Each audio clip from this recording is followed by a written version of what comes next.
Thanks for downloading a 3CR podcast. 3CR is an independent community radio station based in Melbourne, Australia. We need your financial support to keep going. Go to www.3cr.org.au for more information and to donate online. Now stay tuned for your 3CR podcast. Evil minds that plot destruction, sorcerer of death's construction. In the fields of bodies burning, as the war machine keeps turning, death and hatred to mankind, poisoning their brainwashed mind. Welcome to the Anarchist World This Week, broadcast across Australia on the National Community Radio Satellite. Listen to the Anarchist World This Week, Australia's sacred cow slaughterhouse. Listen to analysis of local, national, international events. Listen to analysis you'll never hear anywhere else.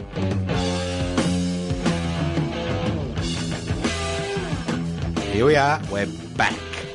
Like that smell you can't quite place until you look under your shoe and you notice the dog shit which is kind of stuck in the grooves. That's us, the Anarchist World This Week. We will not go away. My name's Joseph Toscano.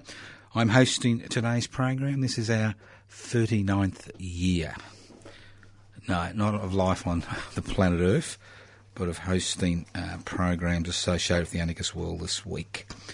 Now, first of all, on a serious note, one of our long-time listeners, I think almost over 30 years, Richard Tate, who may be known to some of the listeners, is undergoing chemotherapy currently. He seems to be doing reasonably well, but Richard's in his 80s. He's an activist. He's been an activist for many, many years, and we wish him all the best in his current battle and the current doses of chemotherapy he's receiving. He seems to be doing reasonably well considering his age and the seriousness of the problem he faces. So if you know Richard, give him a call. Make him feel a bit better. Okay, you listen to the Anarchist World This Week, broadcast across Australia on the Community Radio Network. That's what we're listening to. Now, what are we going to talk about today? Well, it's interesting, isn't it? Panama Papers or no Panama Papers, business as usual for the corporate world. Nothing seems to change, does it? Nothing seems to change. It doesn't matter how disgusting things are. Nothing seems to change. And that's the problem, isn't it? Because you can kind of waste your time on Instagram and writing letters and emailing people and taking part in chat rooms and twittering away and clicking, being a click activist and getting RSI of your forefinger. You can write letters. You can bitch to your neighbour over the back fence if you've got a back fence, or in the corridors if you live in an apartment complex. You can bash your head. You can throw a shoe through the TV. You can, laugh yourself to death on YouTube. But have you noticed, as long as it's a private pleasure, it doesn't really matter what you think. And it's business as usual. Now, if you look at all the scandals that have broken regarding the corporate world in the last 6 months, and these are things we've been talking about for years. These are not new, but the fact that they are now in the public, realm. You like that? The public realm. Not just idiots like you and me talking about it, but it's in the public realm. And you've got television programs and documentaries and people waxing lyrical about what should be done. And guess what? It doesn't change. And it doesn't change for one very good reason. And that's you. Yep, you. Me. The collective we. Because during the past 40 years, during the deregulation, privatisation, corporatisation, globalisation revolution that has swept Australia and changed the very way people think to such an extent that most people don't even know there's such a concept as a public interest. During this period, we have seen so many changes that have basically assisted one section of society. That small section that owns that means of production, distribution, exchange and communication. On every available statistical indicator, the gap between the haves and the thieves, that's the haves, the thieves and the have-nots, the exploited, has grown. We now have the ridiculous situation in one of the most,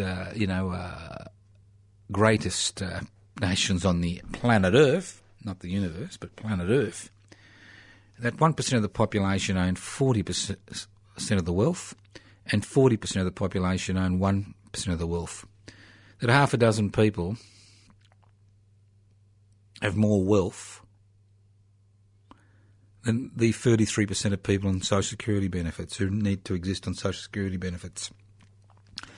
And what's extraordinary is that in Australian life, we are missing. The Australian people are missing.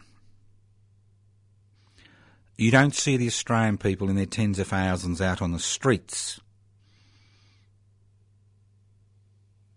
carrying on about what's occurring. You don't see tens of thousands of Australian people thinking that change is possible. Because we've now reached the situation where 99.9% of the population honestly believes, that change is impossible. But there's no point fighting against City Hall.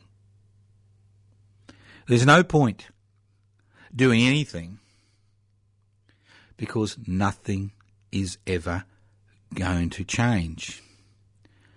And it's this type of attitude which plays into the hands of the very people who are making hay while you are expected to live off the crumbs that are brushed off occasionally off the corporate table. So if you're not actively trying to involved in activities which attempt to cut the leg off the corporate table so that there is, cake for everyone, then you are ultimately part of your own problem. And that's a dilemma. For far too long, we have believed that if we if we use the right channels, if we work up the right channels, if we do it the way we're told we should do it, that these problems will be resolved. They won't. And they won't be resolved until people in this country not just wake up, because everybody's aware of what's going on, but actually start taking action to make their dissatisfaction felt. Not just as some media stunt, but as a real mass movement.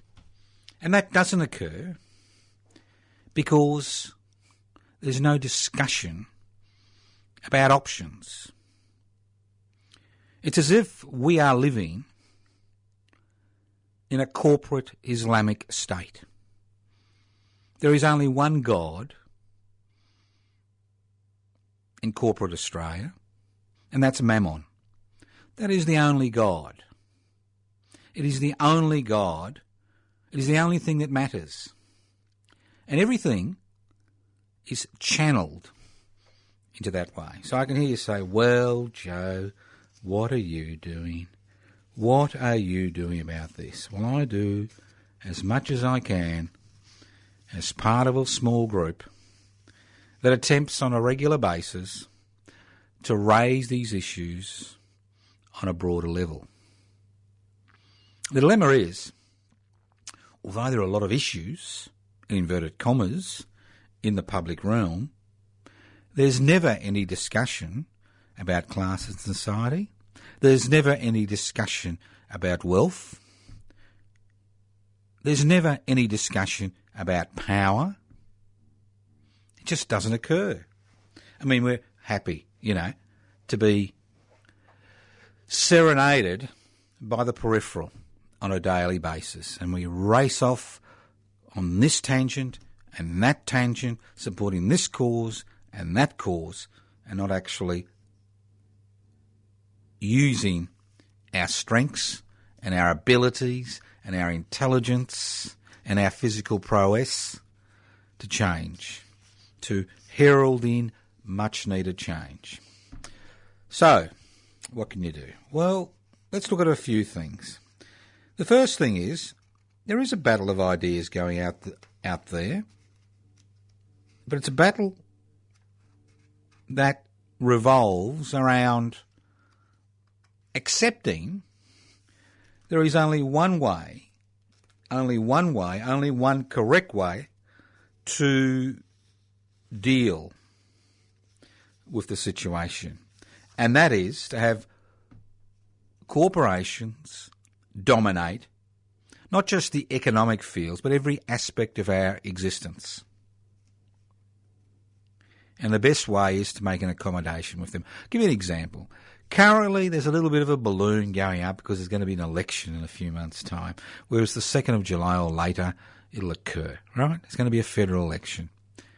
And it's interesting to note, despite the avalanche of corporate scandals that have hit the corporate-owned media and the government-gelded ABC, that we still have the two major parties at level pegging.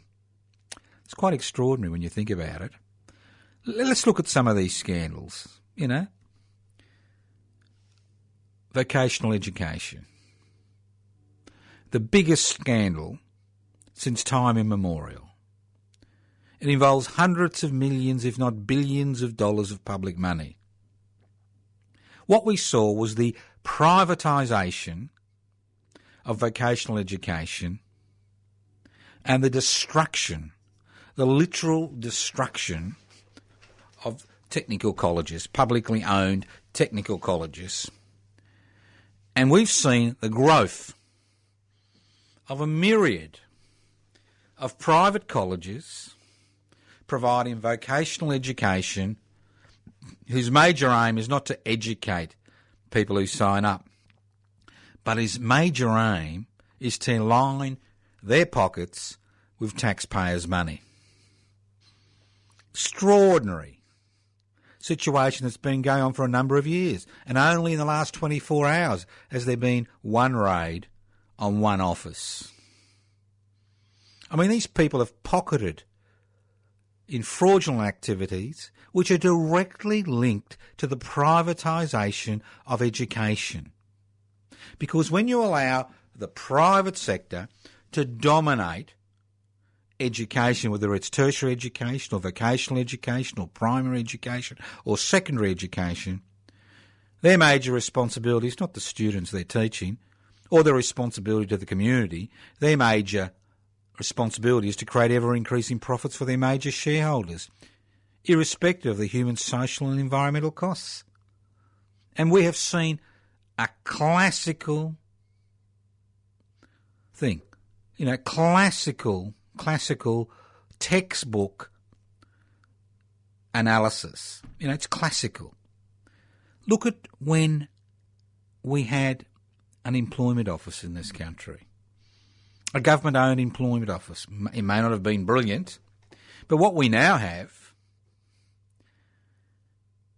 is a number of privately owned employment offices whose major task is not to make the unemployed employable or to find jobs for the unemployed, whose major task is to siphon taxpayer money into the pockets of the individuals and companies that own these privately owned so-called employment agencies, who rely mainly on taxpayers' money to fund their activities. Extraordinary. And you've got this in every sector, ad nauseum, every sector. Look at so-called public health. So much of public health has been outsourced to privately owned companies that what we are seeing now is the draining of taxpayers' money,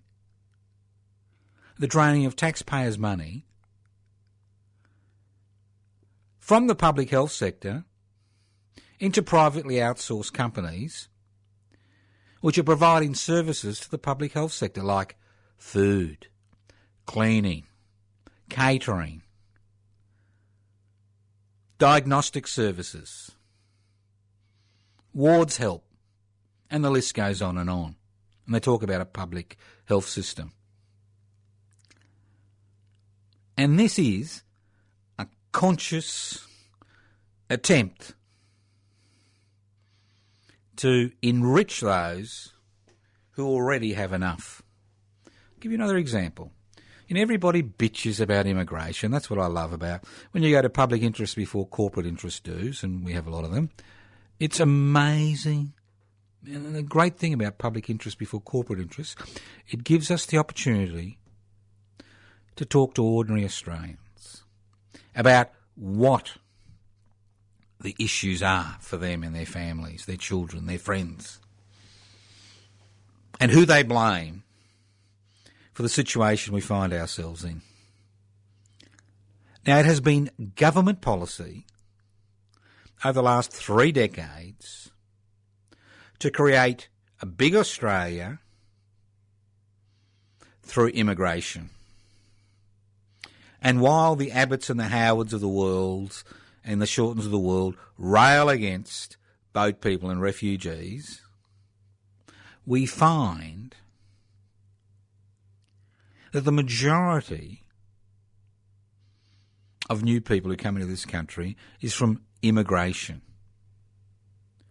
250,000 a year. And what's not refugees, who form less than 5% of the immigration uptake. And if you listen to most people, you think we've been overrun by refugees. Just extraordinary how. And then, when people are going about the day-to-day business, they tend to point the finger at the other. They go into a service station. They don't understand that service stations, labour is subcontracted to these service stations, that are owned by 3 or 4 major corporations, by some labour hire companies, right, who will put in people they can pay the least. And they think, he's taken my job. Well, he hasn't taken your job, or she hasn't taken your job. Your job has been taken, and your children's job has been taken by the fact that this government and the previous government introduced legislation to allow workers to come in this country under 457 visas and a variety of other visas to actually do non-skilled and unskilled work.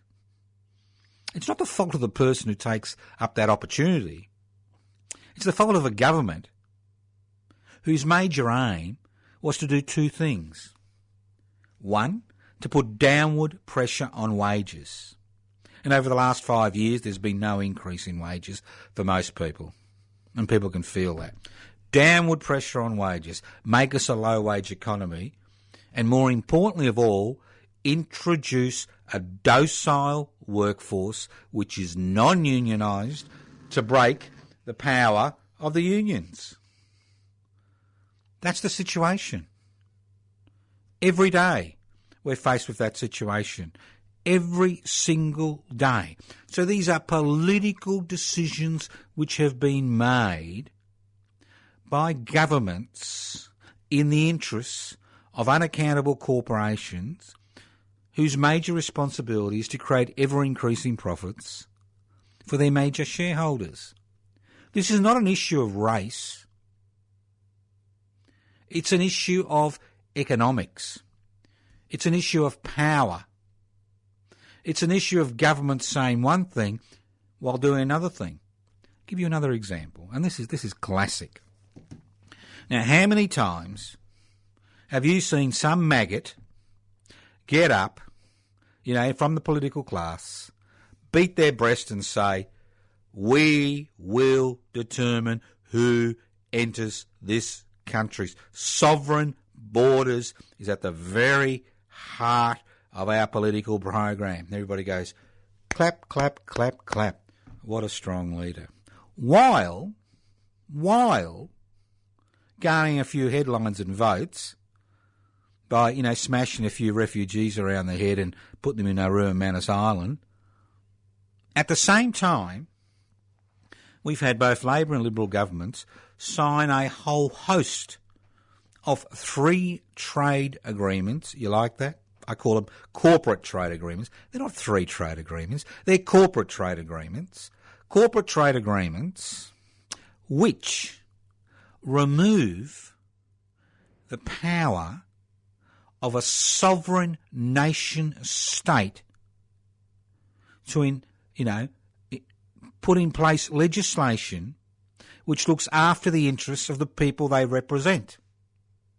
Because if you've got a corporate trade agreement with another nation state and you pass legislation to improve the lives of your people, and that legislation impinges on the profits of that corporation trading in this country, you, the citizen, you through your government, are liable. That's right, liable to make up any economic loss that corporation may make. You know that. Extraordinary. And they talk about sovereign borders when they're willing just to give away everything for the sake of corporations investing in this country and making a few extra bucks and maybe employing a few people along the way on minimum wages. Extraordinary. This is Australia in 2016. This is the corporate wonderland, the corporate Disneyland that you are a part of. Because in a corporate capitalist culture, and that's what we've got, a corporate capitalist culture, the 3 Cs, corporate capitalist culture, you're not a citizen with rights and responsibilities. You're not a resident with rights and responsibilities. You have 3 functions. 3 functions in corporate Australia as a citizen. And that's why they call you a customer when you go into a bloody government office. The first thing you should say is, "I'm not a bloody customer, mate. I'm a citizen. I'm a resident." Right? You treat me with the respect I deserve. I'm not a bloody customer whose only right they have is to complain and whinge and carry on. So there are 3 things we need to do in a corporate capitalist culture. We need to consume. That is our major aim. That is the essence of existence. In corporate Australia 2016, consumption. And if you ain't got the money to consume, you can borrow the money to consume, and you can consume finances. In some cases at extraordinary interest rates, when official rates are less than 2%. So you consume, and you consume as much as you can and get into debt as much as you can so you can continue to consume. And the second thing you need to do is you need to defecate. That's right, you need to shit. And lastly, and most importantly of all, as you grow older, and you rely on your superannuation funds to survive, don't forget. Don't forget to die quietly. We don't want any of those disgraceful golden oldies standing up for themselves, standing up for their community, standing up as citizens in this country. We don't want that type. We just want you to die quietly and worry every day about how your superannuations go up and down. Listen to the Anarchist World this week, broadcast across Australia on the Community Radio Network. This program is streaming live on 3cr.org.au. My name's Joseph Scano. The program is podcast. You can access the podcast by going to 3cr.org.au. You can write to us at Post Office Box 20, Parkville 3052. Post Office Box 20, Parkville 3052. You can email me at anarchistage@yahoo.com. anarchistage@yahoo.com. And you can leave messages on 0439 395 489. Now let's just move on because, somebody needs to tell it as it is. You need to tell it as it is, because if you don't tell it as it is, there's never going to be any cry for change. Superannuation, the biggest con since Federation. Now, we're told the state cannot look after the interests of an ageing population that has paid taxes all their lives. So we need to put in place in the 1990s a system of forced savings so that the elderly can look after themselves financially and not on a burden on the taxpayer because they're not on an old age pension. That's the story. That's the story we're told. So what happens to the trillions of dollars, $2 trillion, which are in superannuation funds today? Over 70% of that money is invested in the stock market. That's right. You could lose half your nest egg in a few weeks if things go belly up. But the whole purpose of superannuation was not actually to provide a retirement income for the elderly, because as far as the superannuation system is today, it's basically a tax lurk for the rich. And it's the elderly poor, the working poor, and people on wages, ordinary wages, who will never have enough money in their superannuation funds to look after themselves in old age. But the whole purpose of superannuation was to provide a pool of money, a readily available pool of money for the stock market. That's its major function. If it wasn't, you could have legislation in place to actually use that money to create infrastructure.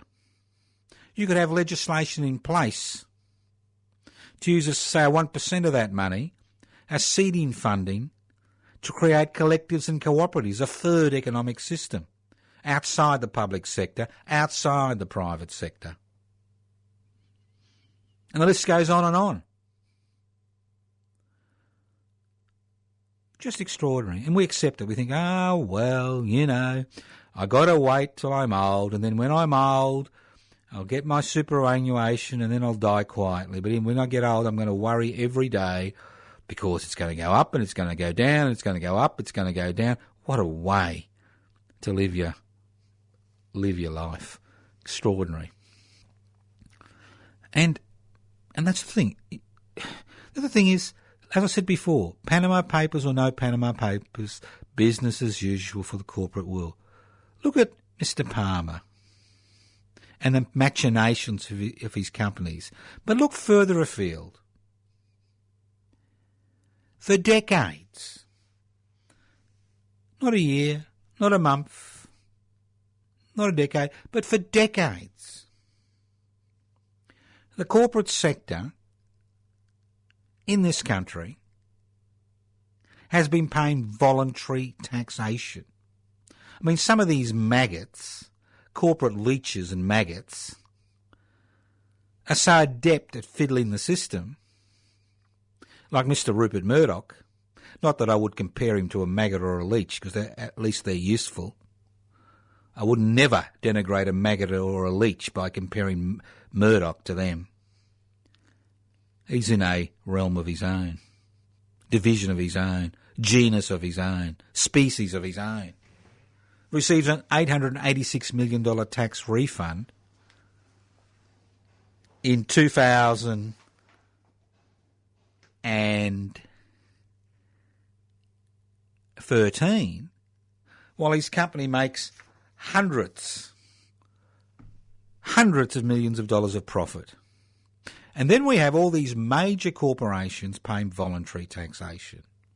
Google, Apple, Microsoft, IKEA, Chevron, good corporate citizens. They paid $286 tax last year. BHP Billiton with their Singapore sling and their Panama Papers. Rio Tinto. The list goes on and on and on. And guess what, boys and girls? It seems as if, we are at our preschools, aren't we? They treat us like bloody preschoolers. Preschoolers, get a little bit more respect than we citizens get. I mean, I think we're fools because they do it legally. They don't need to be corrupt. They don't need to fiddle the system. I mean, Mr. Rupert Murdoch got an $886 million tax refund while making hundreds of millions of dollars of profit legally. Chevron paid $286 tax legally. IKEA pays 3% tax legally. It's all done legally. And you think to yourself, what's the point of having a government? We may as well abolish government, save some money, and just let the corporations actually set up parliament, because they are this country's parliament today. They are the kingmakers. They are the ones who decide who's going to be elevated to the prime ministership, which political party is going to, wave the wand for the next 3 years. Just extraordinary. Extraordinary. We have a political system, a so-called parliamentary democracy, which has been usurped. That's right, usurped. The power's been usurped by a handful of companies and individuals whose major responsibility is to make ever-increasing profits for their major shareholders, and we're told we live in a democratic society. I'll go on, but at the minute I'm going to digress. I will digress. It's about doing things, isn't it? I mean, we're always organising things in the Anarchist World this week for people to get involved in. We're always initiating struggles which then get their own independence and grow and, mature and have an impact, like public interest before corporate interests. Currently we have 684 members, membership's growing. We registered as a political party by the end of the year. Why register as a political party? Because sometimes you need to tango. You need to have a Tats Lotto ticket to win the lottery. Doesn't matter what the odds are. Somebody wins the lottery every time. So, a few campaigns. The first thing I'd like to remind our listeners is that this May Day, the 1st of May, we will be having a May Day march, and we will be joining with the official May Day march. I'll talk about it next week. So set aside the 1st of May. Set it aside. Join us at Federation Square, and then march with us down Swanson Street to Trades Hall to join the major May Day march, but I'll tell you more details about that. So put it in your diary. Don't. It's a Sunday. No excuse, unless obviously you're one of those poor retail workers whose overtime payments they're trying to remove. That's right. And then my little Toscano for Dunkley foray. Make the 1% pay 1%. Now, is this Don Quixote tilting at windmills, or is it something more? Now, you will notice that political movements come and go, They only come and go when there are people that become involved in those political movements. When people move from click activism and whinging to being part of something a bit bigger. Now, as public interest before corporate interest, we're not going to meet the deadline for the next federal election to be registered as a political party. I mean, a decision was made to launch the Toscano for Dunkley campaign. Now, Dunkley is the electorate in the southern suburbs of Melbourne, which incorporates some of the richest and some of the poorest people in Australia in the same electorate. It's an electorate of over 99,000 people. It incorporates people in Langwarrin, parts of Baxter, Mornington, Mount Eliza, Frankston, Olivers Hill, Frankston South, Frankston North, Seaford. And we've decided to concentrate our effort in one House of Representative seat because of the changes which have occurred in the Senate voting processes, which basically have given the Senate, courtesy of the Australian Greens, to the Liberal National Party. So what we want to do is use this next federal election as a springboard for future activities and make the 1% pay 1%. Vote 1 for Joseph Toscano is part of that campaign. And the campaign revolves around one idea. One idea. I mean, I've got personal opinions about everything, you know that. And so have you. We all got personal opinions about everything. But this campaign is about raising over $150 billion every year from the corporate sector and using that money to bankroll public health, public housing, public education, public infrastructure, public resource energy generating facilities. And the list goes on and on. And that's what this campaign is about.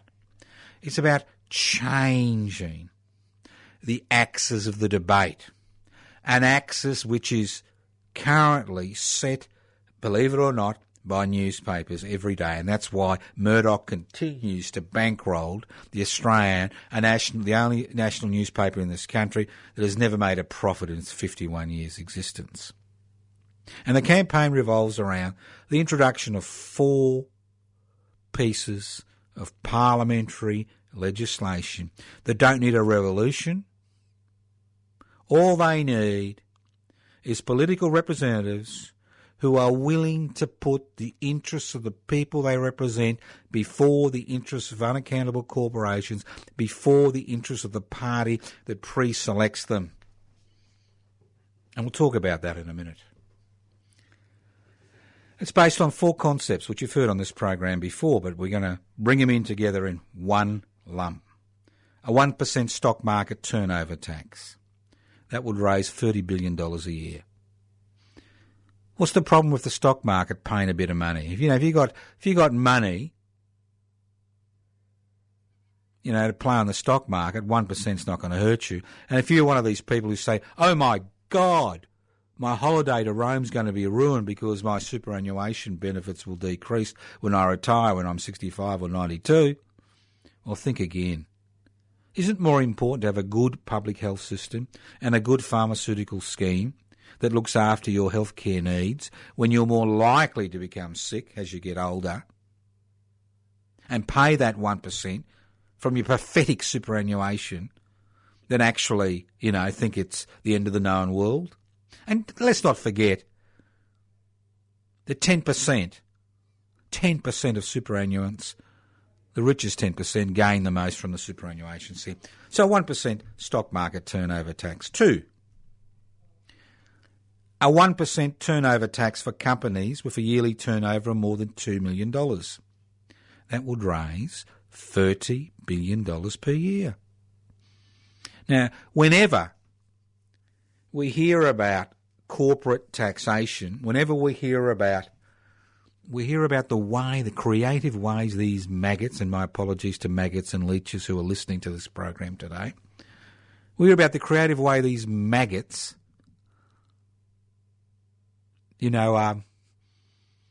avoid legally their responsibilities. But you can't avoid a turnover tax. 1% turnover tax. If you turn over more than $2 million, 1%. You turn over $1 billion, 1%. And the list goes on and on. And why $2 million is the cut-off point? Because that will exclude most of the small businesses in this country that are owned by families and individuals, because most of them don't have a $2 million turnover. How about introducing a 1% financial services tax for every transaction above $50,000, excluding the family home? That would raise $40 billion a year. Now, I'm sure most of our listeners wouldn't be, been involved in activities where they're using more than $50,000 on a single financial transaction. But every time one of our little corporations takes some money offshore, every time it attempts to repatriate all that beautiful money it's made in this country to its tax haven in the Cayman Islands or Ireland, wherever else, 1%. Bingo, bingo, bingo, bingo. And lastly, and this is something most people don't understand, it's very simple, exceptionally simple, and you could introduce this legislation tomorrow. Do you know that when you go shopping and you pay your GST and you pay your electricity and your gas, guess what? You cannot claim that GST as a tax deduction if you're a Social Security beneficiary or pay-as-you-earn taxpayer. But do you know that if you're a company or individual involved in business, you claim every cent you've paid as GST as a tax deduction? And that's why, although there's a 10% GST, the amount of money which goes to the states to provide basic services doesn't meet the need. So why don't we remove GST tax deductions for companies that have a yearly turnover greater than $5 million? That would raise $50 billion a year, and there's your $150 billion. Why not? Why not? Sensible, easy, simple, no blood in the streets, no revolution. A few pieces of legislation, bingo. Resolve the issues, resolve many of the issues we're faced with today. So if you're interested in the Toscano for Dunkley campaign, if you are interested, you don't have to be interested. I mean, we do what we can in as many areas as possible. Obviously, the influence we have is minuscule, but there is an influence. It may be minuscule, but there is an influence. So if you want to help, and I'll go into ways where people can help next week, you can go to toscano4dunkley.com. That's the number 4, Toscano, Toscano, 4dunkley.com, and see what we're all about. Or you could even Twitter us, or go to the Facebook page. But embarrassed by this, Toscano for Dunkley Facebook page, and the Toscano for Dunkley Twitter stream, and the list goes on and on. You can always write to us at Post Office Box 20, Parkville 3052. And if you want to join something a little bit more, with a little bit more substance or more people than the Toscano for Dunkley campaign, which will come and go, it'll hopefully have an impact in the Dunkley. We're attempting to get a 5% vote, at least to act as a springboard for other public interest before corporate interest activities in the near future. But you can go to the PIBCI website, pibci.net, or the PIBCI Facebook page, Public Interest Before Corporate Interests. Very simple. And if you're interested in PIBCI, we're having a birthday party, first-year birthday party, which should have over 700 members by then, down at Seaford in Melbourne, 24th of April, 11am to 2pm at the Seaford Farmers Market Reserve, Station Street, Seaford, very close, within 50 metres of the Seaford railway station. So you can actually get there by train, you can get there by bus, you can walk down there if you're a local, you can drive down there. So 11am to 2pm, bring some food and drinks to add to the communal table. That's at 11am to 2pm, Sunday the 24th of April. There'll be it's to celebrate the first anniversary of public interest before corporate interests. About to give an update about where we are regarding registration as a political party. And also it'll be the official launch of the Toscano for Dunkley Make the 1% Pay 1% campaign. So that's the way it is. That's just one thing, you know. You can't do everything, but at least you need to get involved. Even if you get a sign, you put corporate bludgers, you stand outside a corporate office someday, you won't lose. You're a winner because you've got out. You've saved your finger from click activism, RSI click activism. You've saved your eyes from watching all that YouTube garbage, and you've saved your brain from all that shit that passes in informed commentary in the corporate-owned media and to a lesser degree in the government-gelded ABC. Now, just in case you're interested, 15th of April, Wednesday the 15th of April, and I assume many people listening to this program Wednesday the 15th of April, is the National Day of Emergence to End Aboriginal Deaths in Custody. And although Aboriginal deaths in custody may be stable and maybe even slightly decreased, let's not forget that we have the highest rate of incarceration of Indigenous people in the world. In some jurisdictions, the prison population is 20 to 30%, when the Indigenous population is only 2 to 3% in that particular state. So this is something that we really need to keep in focus. There's a lot of things we need to keep in focus, and we need to, make up our minds what we're going to do, who we're going to support, where we're going to put our energy. You can't do everything. You can do some things. You may find some of the things we promote, you may find, what's the point? Then look for something else. Because there is a point in becoming an active citizen, because think about it. 2 or 3 centuries ago, when the anti-slavery movement began, it was initiated by the Quakers, we were told it would be end of civilization as we knew it if we got rid of slaves. And was it the end of civilization as we knew it? It wasn't. But somebody had to initiate that campaign. I mean, we're human beings. We've got wants, we've got desires, hopes and aspirations. Sometimes horrible things happen. Mothers murder children, fathers murder children, children murder parents. People are abused institutionally as well as, individually. And the list goes on and on. A lot of horrible things happen in life. But we do have options, and we need to pursue those options. And that's what I love about living in the land of the I was going to say the long white cloud. That's New Zealand, Aotearoa. My apologies. The land of milk and honey. That's us. The land of Oz, the land down under, the great South land. That's us. The great thing is about living here that nobody actually seems to take up those options. There are options. There are always options. You need to have a little bit of imagination, a little bit of push, a little bit of desire, and your input. It doesn't have to be financial. People say, I've got any money. Fine. We don't want your money. What we want is your time. I haven't got any time. Well, can you make 5 minutes, brother or sister? Can you lend me a dime? That's the situation, isn't it?